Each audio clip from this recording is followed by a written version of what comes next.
मंडळी, तुम्ही जर मुंबईत पहिल्यांदाच आलात आणि दादर रेल्वे स्थानकावर उतरलात आणि पुढच्या प्रवासासाठी कुठल्या प्लॅटफॉर्मवर जायचं हेच तुम्हाला कळत नसेल तर रेल्वे इंडिकेटरच्या याआधी तुम्हाला देवदूतासारखा एक माणूस भेटतो.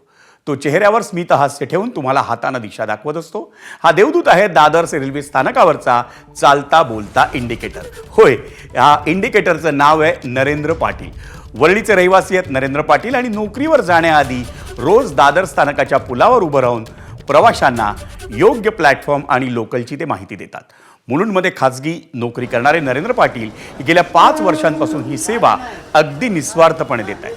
दादर रेल्वे स्थानकावरच्या पुलाच्या कामादरम्यान पश्चिम आणि मध्य रेल्वेचे दोन्ही इंडिकेटर नसल्याचं त्यांच्या लक्षात आलं होतं. त्यानंतर त्यांनी स्वतःच प्रवाशांना मार्गदर्शन करण्याचा निर्णय घेतला. चर्चगेट, विरार, अंधेरी, बोरिवली तसंच गुजरातकडे जाणाऱ्या एक्सप्रेस ट्रेन्सची माहिती ते अगदी अचूकपणे प्रवाशांना सांगतात. 2022 फेब्रुवारीला हा ब्रिज तोडला आणि नवीन म्युन्सिपालिटीने ब्रिज बनवला.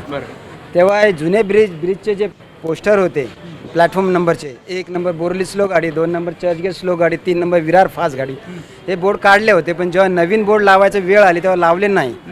ते थोडे दिवस मी 8 दिवस सांगून प्रयत्न केला पण ते लावले गेले नाही. त्याच्यामुळे मी स्वतः थांबायला लागलो आणि सांगायला लागलो जनतेला. एवढंच. तुम्ही राहायला कुठे? राहायला मी वरले कोळीवाड्यात आहे. वरळी कोळीवाडा. आणि रोज जॉबला जातात? मुलुंडला. मुलुंड रवी ट्रेडिंग कंपनीमध्ये मी जॉब करतो. प्रायव्हेट जॉब आहे. सिमेंटचं ऑफिस आहे. बरं. ते ड्युटी आहे 12ची आहे. त्याच्यामुळे रोज 9:30 ते 11:30 2 तास वेळ मिळतो.